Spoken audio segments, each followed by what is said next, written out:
Perfect Circle format is about to explode. What do I mean by that? Well, let's get into it.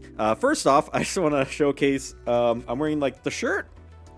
Mashiyoshi Takanaka, any fans? Bam. Bam. Good music. Check it out if you haven't. Anyway, so I don't want to say putting off this video, it's more I just keep forgetting. I've been wanting to make it for a while. Only because I'm such a proponent of Perfect Circle format as my favorite GX format.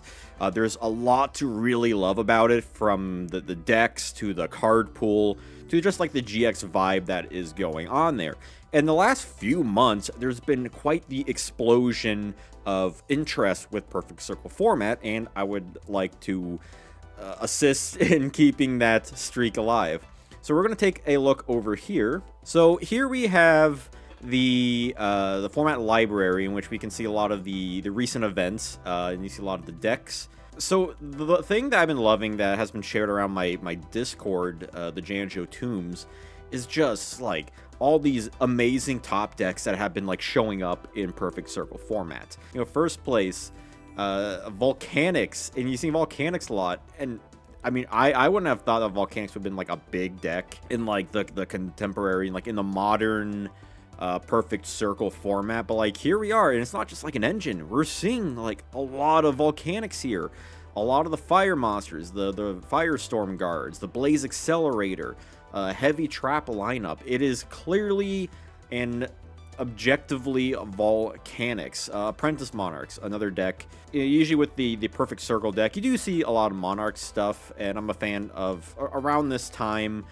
in kind of like Trooper format. You know, that 2007 year, you had the 12 gauge Monarch decks, which I'm a big fan of. A lot of people don't know what that is. Essentially, it's just a deck that plays a lot of Monarchs, that is all about getting them out. It is rather bricky, but like if you get like that good hand, it is incredibly fun. And we're seeing that a little bit here with all the Monarchs, right? It's not just Riser. We're seeing 2 Thestalos and 2 Zaborgs. And we're also seeing Crystal Seer. You know, it's a neat just like get a card that works off of Apprentice Magician. It can also get you Magician of Faith. In GOAT format, you would probably see Faith and Old Vindictive Magician.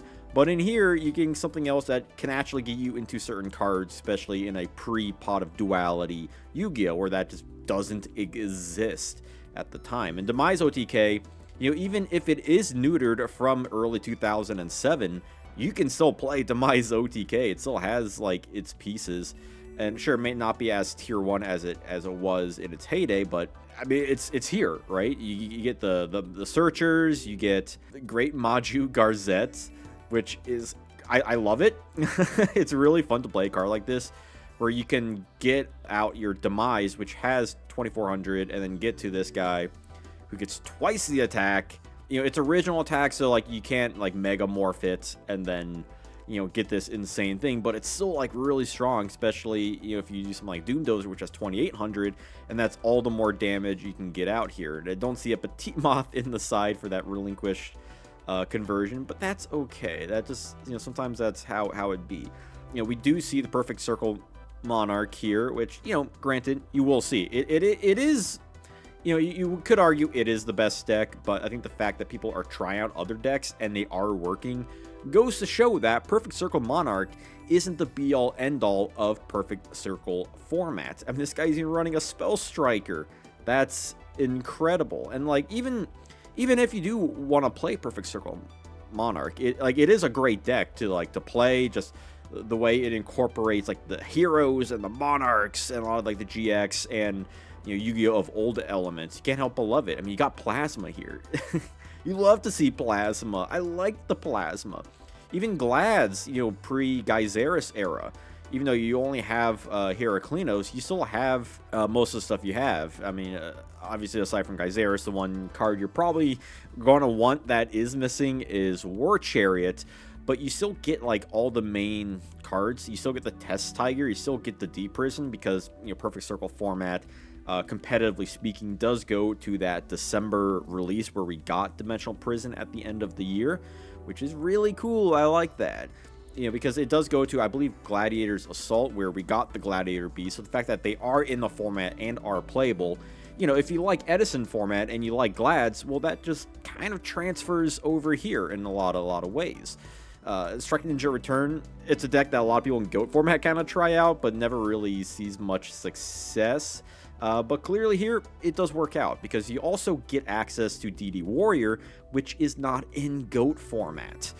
And most of the other cards is GOAT format. I mean, is there one here? There's Card Trooper, which is GX. There's some stuff in the side, like Pulling the Rug, DD Crow. But for the most part, it is very GOAT format coded. So if you like GOAT format and want to try something out, maybe Strike Ninja Return is for you. And that's just one of the events here. Looking at Perfect Circle Monthly 6, we get a little bit more. We get the Gadget deck, which, yeah, Gadgets are fun cards. I like seeing some of the other heroes like Neo Alias and Wildheart that is just trap proof, and the Gadgets give you like a free replacement gadget for them, which works with like the shrinks and the traps, and it's a very fun deck to have. And I think Gadgets is one of the most GX era cards you could have, you know, like one that isn't like anime oriented, but just in terms of the card game, it's one of the most oriented ones for that. You got the DDT, the Diamond Dude Turbo. I mean, how many decks has Dude in the name? You know, again, it's sort of following the philosophy of something like Reasoning Gate,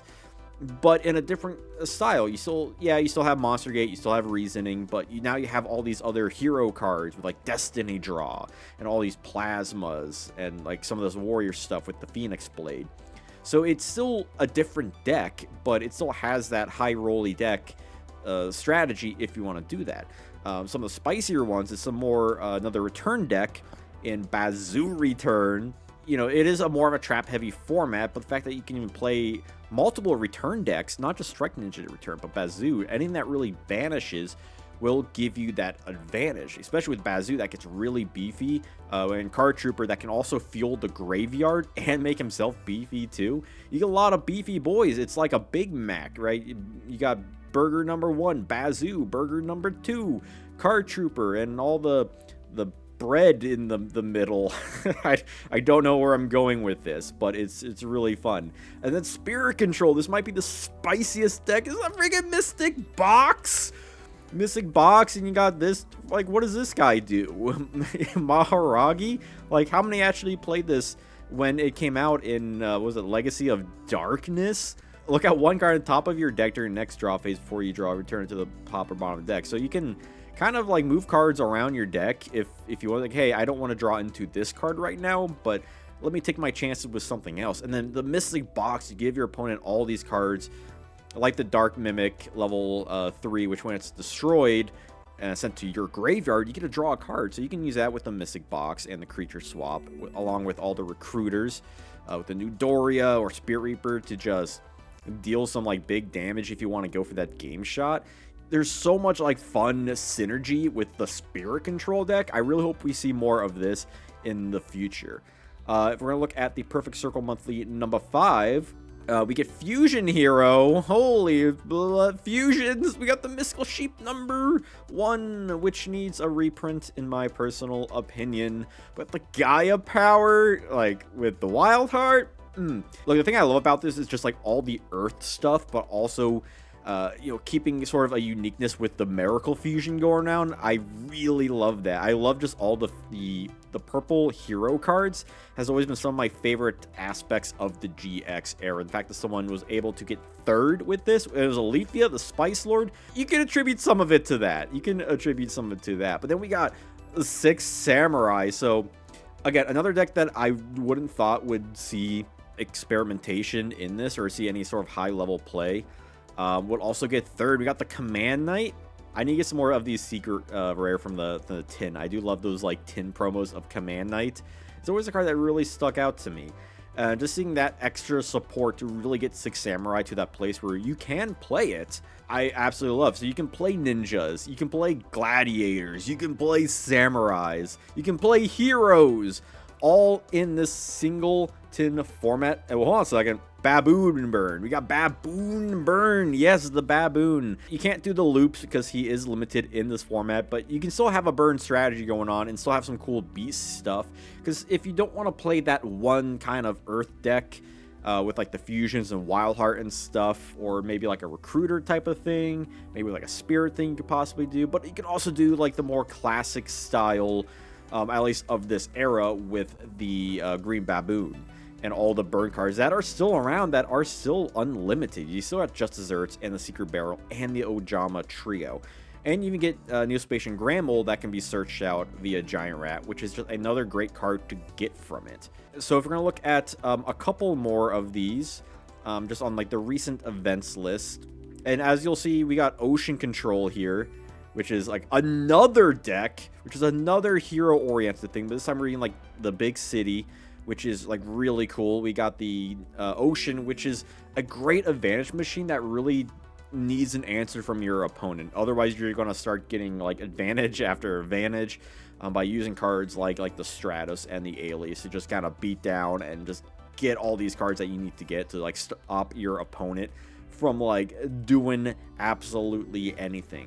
In Perfect Circle Monthly 4, we have Macro Monarch, which again takes advantage of a lot of the banishing capabilities as we've seen with some of the return decks, but this time it's a bit more open range about it with the dimensional fissure and the macro cosmos to get that DD survivor out in there, so he'll come back and just help you get those advantages with keeping board presence and tributing for monarchs and just doing a bunch of like crazy stuff that you can only do in a deck like this. Then we have Chain Beats, which is like, again, another like, I love to see it. I love to see the Accumulated Fortune and the Winged Rhinos. This is definitely a deck that like was really, I found about a bit earlier, that was like really spicy to me, because you don't see this in like really any other kind of deck. Just having something that is a bit more like chain focused without using Chain Strike, I think it is a healthy way to kind of look at this format, as opposed to being like, oh, it's a tier 0 Perfect Circle Monarch thing. Because I think what we're seeing these days is that it's not.